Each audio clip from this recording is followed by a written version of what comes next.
All right, guys. So we got a couple of Milton Friedman quotes. This will go by pretty quick. Just really interesting because they're pretty good. So we'll take them one by one.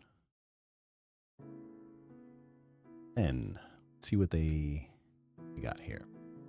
If you put the federal government in charge of the Sahara Desert, in 5 years there will be a shortage of sand. Pretty good. Pretty true. Let's see where else they go.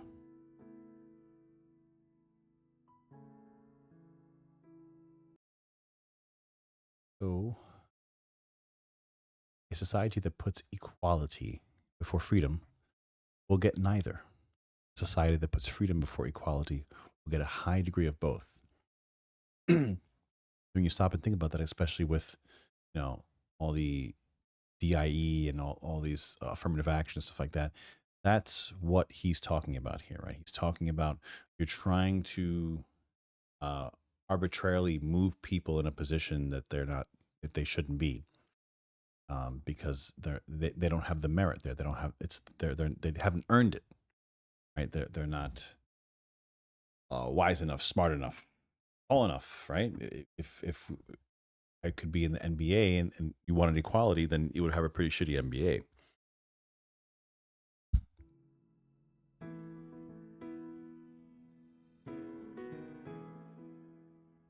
Nothing is so permanent. Oh, that went by pretty quick. Nothing is so permanent as a temporary government program. Right? That's the nature of the beast. That's how they all are. A lot of people that are they're ranting and raving, and they're very upset at the fact that they're cutting down the DOE, the Department of Education.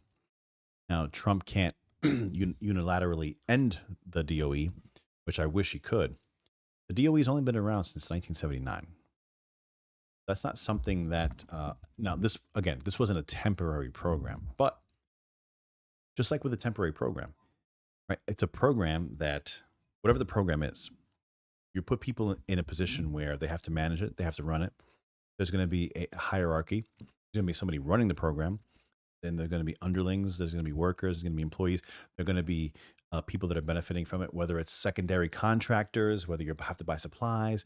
So this branches out, right? Whatever the temporary program is, it's going to branch out, and it's going to require people that are going to start. Well, not quite, but people are going to start depending on it.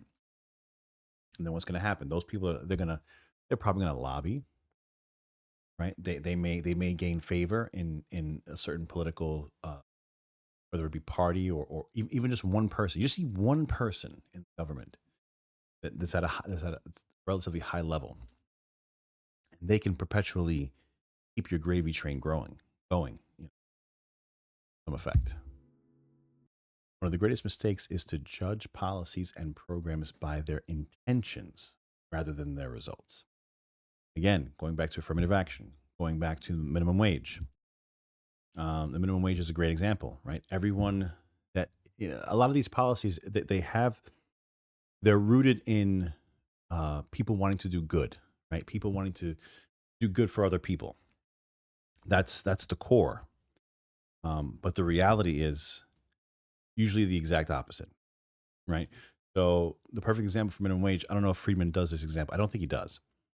But it's a very simple thing. If you have $100 and you have 10 employees, each of them get $10 a day. You see that's pretty low, but using that as an example for simple math for myself. And the minimum wage is $10 a day. $10 a day, you have 10 employees that work 10 days. If the minimum wage goes up to $50 a day per person, well, what do you have to do? There's a couple things. You can find money somewhere else and maybe increase your expenditure for employment to maybe $150 a day. But what's ultimately the end result? So let's say you increase your expenditure to $50 a day. Now you're going to be charging the public more, or you're going to be having less money to put back into the business. You're going to be taking less profit, whatever the case is, right? But you increase your expenditures to $150 a day. Well, now you can hire 3 people a day as opposed to 10. So, okay, those 3 people, they might be very happy. The other 7 are now unemployed. Right? So you have 3 people that have now 5-fold more money, and you have 7 people with zero. And that is always the result of increasing the minimum wage. No one disputes this. No one disputes that minimum wage increases lower like the amount that you of employees you're going to have. It's just simple math. You have a certain amount to pay. Now you have to increase that. You're going to have to cut into the labor. That's the only way to do it.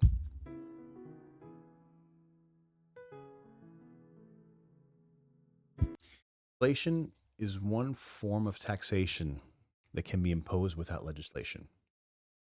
Great point. Great point. We all went through a huge bout of inflation, right, spanning the Biden administration.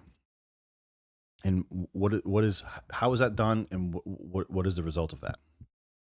Inflation is, I'm not an economist, but I've listened to a lot of Friedman and a lot of economists, and what he would say, it comes from one place. It comes from the printing presses. You print money, you get inflation. You don't print money, you don't get inflation. That's the bottom line. So during COVID, the Biden administration, during all these things that happened, we printed a couple of $1 trillion. And the great example of that is, or a great understanding of how that works, a very simplified version is, if you have a Michael Jordan rookie card, and there's only one of them, what's it worth? Going to be worth a lot. If that Michael Jordan rookie card, all of a sudden they found a box of 10,000 of them, all in mint condition, the exact same one that you had, that was only one of one, but a short time ago, and now there's 10,000 of them, what is that card now worth? It's worth less. It's not worthless, but it's worth less. Why? Because there's more of them. There's more in the market. When the printing presses turn on and they pump money into the economy, your dollars are worth less than they were before because there are more dollars in circulation. There are more dollars out there. That is inflation. That is a form of taxation. They are making your money worth less than it was before simply by printing more money. Universities exist to transmit knowledge and understanding of ideas and values to students, not to provide entertainment, spectators, or employment for athletes. Pretty interesting take.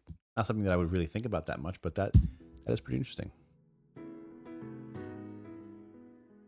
Trying to speed it up a little bit for everybody. Oh, please, before we move on to the next one, if you can hit the subscribe button, very small channel, that helps me out a ton. Costs you absolutely nothing. Just hit the subscribe. Little notification bell there would actually help because a lot of people don't. My content doesn't pop up when it should. But hey, just hit that subscribe button. Pretty nice. Thank you. Money is a very powerful thing, which you hardly notice when it goes right, but which can create havoc when it goes wrong. Absolutely.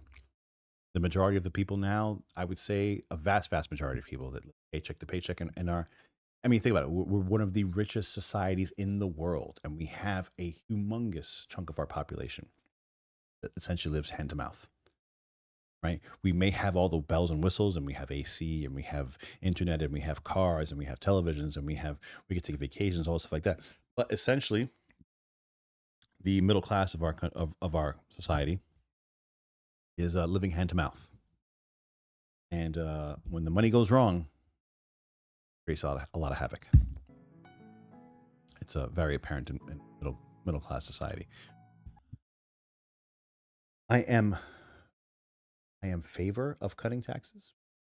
I am favor of cutting taxes under any circumstance and for any excuse.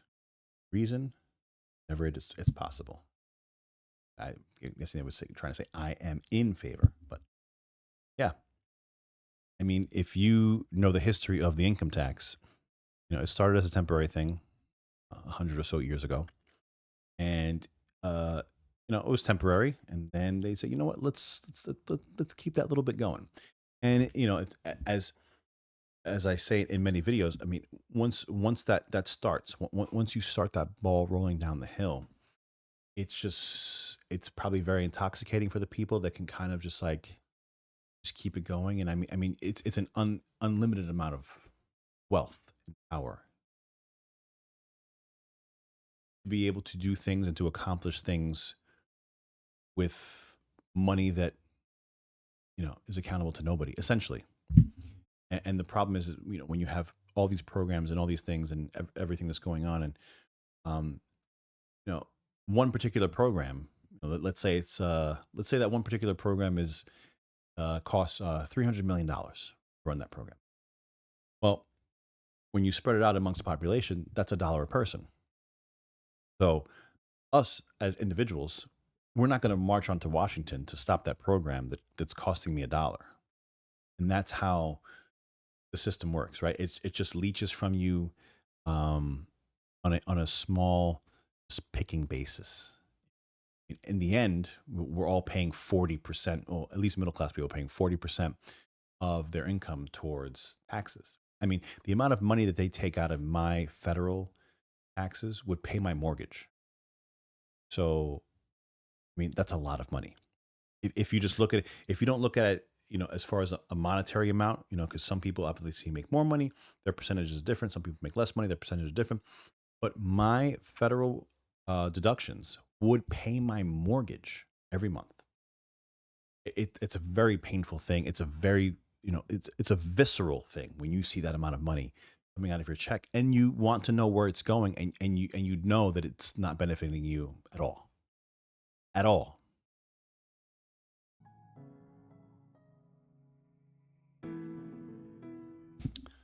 We have a system that increasingly taxes work, subsidizes non-work. I mean, that goes without saying. It's very cut and dry.